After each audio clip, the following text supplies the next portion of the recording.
پہلے تخلیق کائنات کس طرح ہوئی یہ عرض کرتے ہیں. سب سے پہلے مختصراً آپ کی خدمت میں جو میرے دوست ذرا کچھ سائنس اور ان چیزوں سے واقف ہیں وہ تصدیق کریں گے.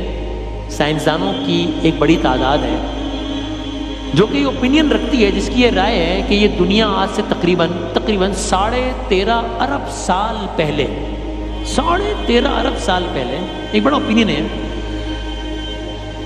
بگ بینگ کے ذریعے، یعنی ایک بہت بڑے دھماکے کے ذریعے یہ کائنات وجود میں آئی. اب آپ سنیے اور حیران ہوئیے کہ اس حقیقت کی تصدیق قرآن مجید نے کس انداز سے کی. قرآن مجید کا ایک سورہ ہے اور اس کا ترجمہ ملاحظہ فرمائیے. کہتے ہیں، اب آپ یہ یاد رکھیے گا کہ سائنسدان یہ رائے رکھتے ہیں کہ بگ بینگ کے ذریعے کائنات وجود میں آئی. قرآن مجید کا ایک سورہ جس کا یہ ترجمہ ہے. کیا کافروں نے نہیں دیکھا کہ یہ زمین اور آسمان آپس میں جڑے ہوئے ہیں اور ہم نے ان کو الگ کر دیا ہے. ٹھیک، یہ قرآن مجید. اچھا، بگ بینگ کے ذریعے کائنات وجود میں آ گئی. اب آپ ذہن میں رکھیے گا، قصہ حضرت آدم کا ہے، پہلے دنیا بنی پھر پہلا انسان آئے، یہ بیان کر رہے ہیں.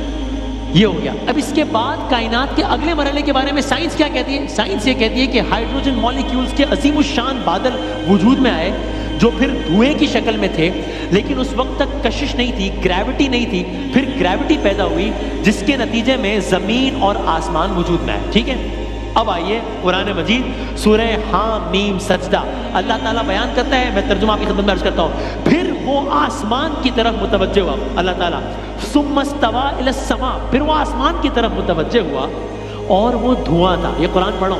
پھر وہ آسمان کی طرف متوجہ ہوا اور وہ دھواں تھا، تو اس نے اس سے آسمان سے اور زمین سے فرمایا کہ دونوں آؤ، خواہ خوشی سے آؤ خواہ نہ خوشی سے آؤ. انہوں نے کہا ہم خوشی سے آتے ہیں. تخلیق کائنات قرآن کی روشنی.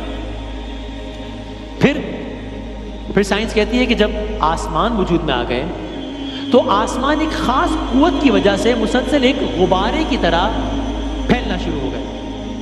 اب اس بارے میں قرآن مجید نے کیا فرمایا آپ یہ بھی دیکھیے. سورہ زاریات ہے، آیت نمبر 47، اس کا ترجمہ ہے، اور آسمان کو ہم نے ایک قوت سے بنایا اور ہم ہی اس کو مسلسل وسعت دے رہے ہیں. سائنس کتنے عرصے بعد ریسرچ کے بعد نتیجے پر پہنچی اور قرآن مجید نے کب کیا بات کہی. پھر آگے بڑھتے ہیں. سائنس کہتی ہے کسی بھی جاندار چیز کی پیدائش میں پانی ضروری ہے. آج بھی اگر سائنسدانوں کو ریسرچ کرنی ہوتی ہے ایلینز کہاں پر موجود ہے کہاں موجود نہیں ہے، تو وہ یہ دیکھتے ہیں کہ پانی کہاں پر ہے. جہاں پر پانی ہے وہاں پر زندگی ہے. تو سائنس کہتی ہے کسی بھی جاندار چیز کی پیدائش میں پانی ضروری ہے.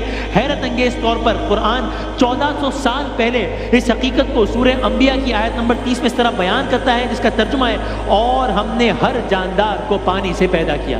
ہر جاندار کو ہم نے پانی سے پیدا کیا. تو جناب یہ آگے بڑھتے ہیں.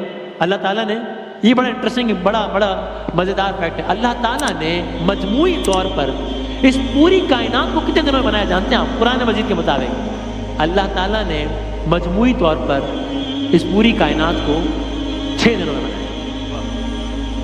سورہ حامیم سجدہ کی آیتیں ہیں جس کا ترجمہ سنیے اور لطف لیجئے. کہتے ہیں اے نبی ان سے کہیے کیا تم اس خدا سے انکار کرتے ہو جس نے زمین کو 2 دنوں میں بنایا؟ تخلیق کائنات وہی تو سارے جہان والوں کا رب ہے. اسی نے زمین کے اوپر پہاڑ بنائے، اسی نے زمین میں برکت رکھی اور اس میں سامان معیشت مقرر کیا.